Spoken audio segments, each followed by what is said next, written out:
দেশৰ বিভিন্ন স্থানলৈ অসমৰ পৰা ল'ৰা ছোৱালীয়ে যায়, কোনোবাই হোটেল মেনেজমেণ্টত কাম কৰিব যায়, কোনোবা গাড়ী চলাব যায়, কোনোবাই আন ধৰণৰ বিভিন্ন ইলেক্ট্ৰিচিয়ান, ফিটাৰ আদি কামত অসমৰ বাহিৰলৈকে যায়।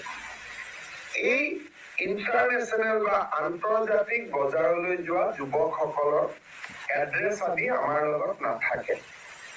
প্লাছ যিসকল নতুনকৈ যাব খোজে তেওঁলোককো আমি পঠিয়াব নোৱাৰো। মেক্সিমামে আজিলৈকে যোন গৈছে ব্যক্তিগত প্ৰচেষ্টাত গৈছে।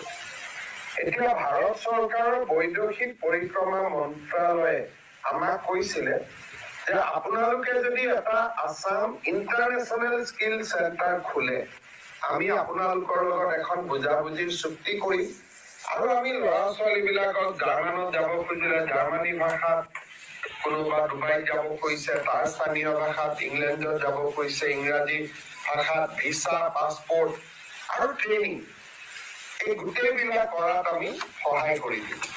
ভাৰত চৰকাৰৰ বৈদেশিক পৰিক্ৰমা মন্ত্ৰালয়ৰ আগ্ৰহত আজি আমি অসমত এটা আছাম ইণ্টাৰনেশ্যনেল স্কিল চেণ্টাৰ স্থাপন কৰিবলৈ সিদ্ধান্ত গ্ৰহণ কৰিছো আৰু এই স্কিল চেণ্টাৰ গুৱাহাটীত ইয়াৰ হাব হ'ব আৰু বিভিন্ন জিলা সদৰত ইয়াৰ স্পোক অৰ্থাৎ হাব এণ্ড স্পোক মডেলত আমি এই চেণ্টাৰটো আমি আৰম্ভ কৰিব পাৰিম। ডিব্ৰুগড়ত প্ৰশিক্ষণ ল'ব, গুৱাহাটীত কেৰিকুলাম আদি গুৱাহাটীত হ'ব, নিয়ন্ত্ৰণ গুৱাহাটীত হ'ব, কিন্তু প্ৰশিক্ষণ সকলো জেগাতে ল'ব পাৰিব। এনেকে আমি হাব এণ্ড স্কোপ মডেলত আমি আছাম ইণ্টাৰনেশ্যনেল স্কিল চেণ্টাৰ এটা কৰিবৰ কাৰণে আজি কেবিনেটে অনুমোদন দিছে।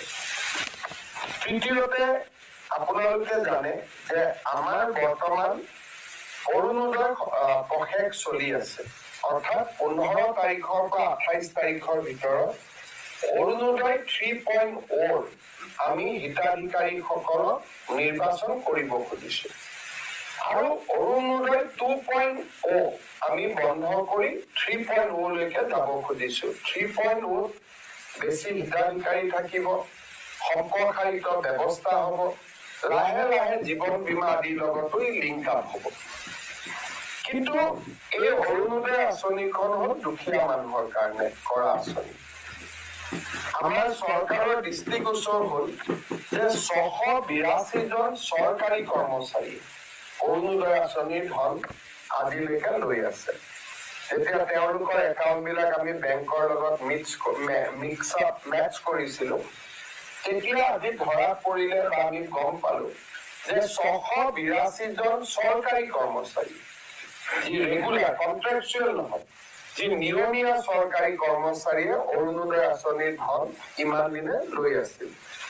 আজি আমি গোটেই কেইজন এই কৰ্মচাৰীৰ বিৰুদ্ধে ডিপাৰ্টমেণ্টেল প্ৰচিডিং ড্ৰ কৰাৰ বাবে সিদ্ধান্ত লৈছো আৰু আমি এই কৰ্মচাৰীসকলৰ বিৰুদ্ধে কঠোৰ অনুশাসনমূলক ব্যৱস্থা গ্ৰহণ কৰিম। 682 জন আমাৰ ওচৰত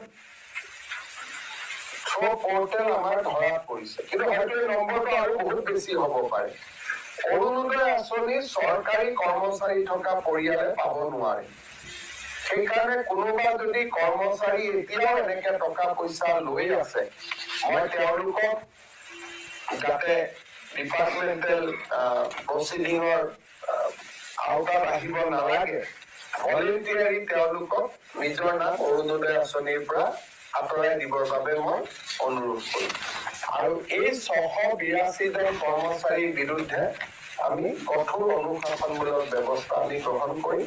আমি চৌকছ কৰিবৰ কাৰণে ডিপাৰ্টমেণ্টত অৰ্ডাৰ দিছো আৰু যদি আপোনালোক কোনোবাই ডিটেইল বিচাৰে 682 জনৰ নাম ঠিকনানো কি যদি জানিব খোজে, আমি নাম ঠিকনাখিনিও গুৱাহাটীত আমি ৰিলিজ কৰি দিব পাৰিম বা কালি আমাৰ মন্ত্ৰী জয়ন্ত মল্ল বৰুৱা, বিমল বৰুৱাৰ পৰা আপোনালোকে অহাকালি লৈ ল'ব পাৰিব যদি আপোনালোকে বিচাৰে। ইয়াৰ পিছত আজি আমাৰ কেবিনেটে আৰু এটা সিদ্ধান্ত লৈছে যে 2025 চনৰ বৰ্ষটো আমি কিতাপৰ বৰ্ষ হিচাপে পালন কৰিব খুজিছো অসমত। এইবাৰ প্ৰথমবাৰৰ বাবে গুৱাহাটী গ্ৰন্থমেলা আমি খানাপাৰা ফিল্ডত কৰিবলৈ অনুমতি দিছো। যদিও 26 জানুৱাৰীৰ অতি নিচেই ওচৰত হ'ব, নিৰাপত্তাজনিত শংকা থাকে, তথাপিতো কিতাপৰ স্বাৰ্থত আমি এইবাৰ খানাপাৰা বুক ফেয়াৰ কৰিম বুলি আমি সিদ্ধান্ত লৈছিলো।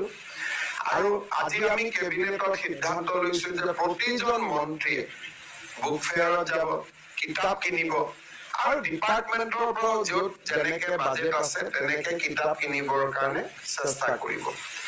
আৰু গোটেই বছৰটোত বিভিন্ন চৰকাৰী কাৰ্যসূচীৰ জৰিয়তে আমি অসমৰ নতুন প্ৰজন্মৰ মাজত কিতাপ কিনা আৰু কিতাপ পঢ়া, তাৰ কাৰণে শিক্ষা বিভাগক আমি এটা ডিটেইল একশ্যন প্লেন বনাব কৈছো। কেনেকৈ আমি 2025 চনৰ বৰ্ষটো কিতাপৰ বৰ্ষ হিচাপে পালন কৰিব পাৰো। আৰু এই বিষয়ে আৰু কথা আমি যেতিয়া একশ্যন প্লেনটো ৰেডি হৈ যাব আমি ক'ব পাৰিম। কিন্তু মোটামুটি যেনেকে বিভিন্ন বৰ্ষ বিভিন্ন থিমত চৰকাৰসমূহে পালন কৰে, এই বছৰ আমি কিতাপৰ বৰ্ষ হিচাপে 2025 চনটো আমি পালন কৰিবলৈ সিদ্ধান্ত লৈছো। আপোনালোকৰ যদি কিবা সুধিবা, বৈঠক हुए और डिब्रूगढ़ का कैबिनेट में हम कोई सारे इम्पोर्टेंट डिसीजन लिया। हमारा फॉरेस्ट विलेज का जो गांव बुढ़ा होते हैं, ये गांव बुढ़ा लोगों को पहले रेनोवेशन नहीं मिलते थे, अभी हम लोग रेनोवेशन देने के लिए निर्णय लिया। हमने ये कैबिनेट में एक असम इंटरनेशनल स्किल सेंटर खोलने के लिए निर्णय लिया। जो सरकारी कर्मचारी होते हुए भी अरुणोदय का लाभ ले रहा था, उनका खिलाफ व्यवस्था लेने का निर्णय किया। और 2025 साल को पुस्तक का वर्ष का हिसाब से हमने सेलिब्रेट करने के लिए निर्णय लिया।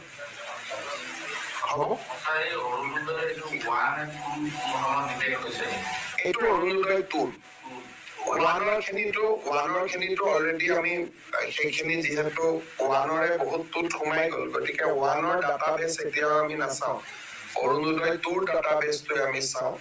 টুৰ ডাটাবেছত আমি 682 নে 80 কৰ্মচাৰীক আমি অৰুণোদয় লৈ থকা আমি পাওঁ। আৰু এওঁলোক নিয়মীয়া কৰ্মচাৰী, যিটো 1 তাৰিখে দৰমহা পায়, কোনো কন্ট্ৰেকচুৱেল চুক্তিবদ্ধ অংগনবাদী নহয়। কোনোবাই হেল্থত কাম কৰে, কোনোবাই বিত্ত বিভাগত কাম কৰে, কোনোবাই ৰেভিনিউ ডিপাৰ্টমেণ্টত কাম কৰে, যি প্ৰপাৰ গভৰ্ণমেণ্ট এমপ্লয়ী। গতিকে তেওঁলোকে লৈ থকাটো আচৰিত, আৰু কিন্তু লৈ আছিলে। এইটো ক্ষেত্ৰত আপোনালোকে যথেষ্ট ষ্ট্ৰিক্ট মেজাৰ হৈছে, কিন্তু তথাপিও মানুহে এইটোত মানে এনেইতো আজিকালি টেকনলজিৰ কাৰণে ললেও বহুত দেৰি ল'ব নোৱাৰে। টেকনলজি ইমান ডিটেক্ট হৈছে, ধৰক এজনৰ ঘৰত দুখীয়া নহয়, কিন্তু ধনী এজনে ল'লে। এতিয়া আমি ইলেক্ট্ৰিচিটি কনজিউম কিমান কৰে তাৰ পৰা আমি ধৰিব পাৰো যে মানুহজন ধনী নে দুখীয়া। আজিকালি নিয়ম বহুত হৈ গ'ল, যেনেকে আপোনাৰ ঘৰত 120 মেগাৱাট ইলেক্ট্ৰিচিটি কিলোৱাট আমি 120 ইউনিট খৰচ কৰো। এজন অৰুণোদয় বেনিফিচিয়াৰী নাম পাওঁতে 200 ইউনিট খৰচ কৰে, সেইটো দুখীয়া হ'বই নোৱাৰে। গতিকে আজিকালি গভৰ্ণমেণ্টে প্ৰথম এমাহ দুমাহ কোনোবাই ল'লেও লাহে লাহে গভৰ্ণমেণ্টে টেকনলজিৰ জৰিয়তে সকলোখিনি চিনাক্ত কৰিব পাৰে। এইবাৰ আমি 26 জনক অৰুণোদয়ৰ পৰা কাটি দিছো। কিয় কাটিছো? এতিয়া অৰুণোদয় লৈছে, GSTও পেমেণ্ট কৰি আছে। গতিকে GST পেমেণ্ট কৰা মানুহটো অৰুণোদয় ল'ব নোৱাৰে। দুদিন পিছত ইনকাম টেক্সৰ পৰা আমি ডাটাবেছটো আনিব পাৰো। গতিকে ক্ৰছ চেকিং কৰা আজিকালি বহুত সুবিধা আছে, আৰু এই মেথডলজি বিলাক এতিয়া আমি এপ্লাই কৰি গৈ থাকিলে লিষ্টখন ক্লিন হৈ গৈ থাকিব। এইখিনিয়েতো ঘূৰাই দিব লাগিব। চৰকাৰী কৰ্মচাৰীসকলৰতো দৰমহাৰ পৰা আমি কাটি ল'ম, গতিকে এইখিনিয়েতো ঘূৰাই দিবই লাগিব। 682টোৱে যিমান অৰুণোদয় চাকৰি পোৱা আগৰখিনি আমি নলওঁ, পিছৰখিনিতো ঘূৰাই দিবই লাগিব।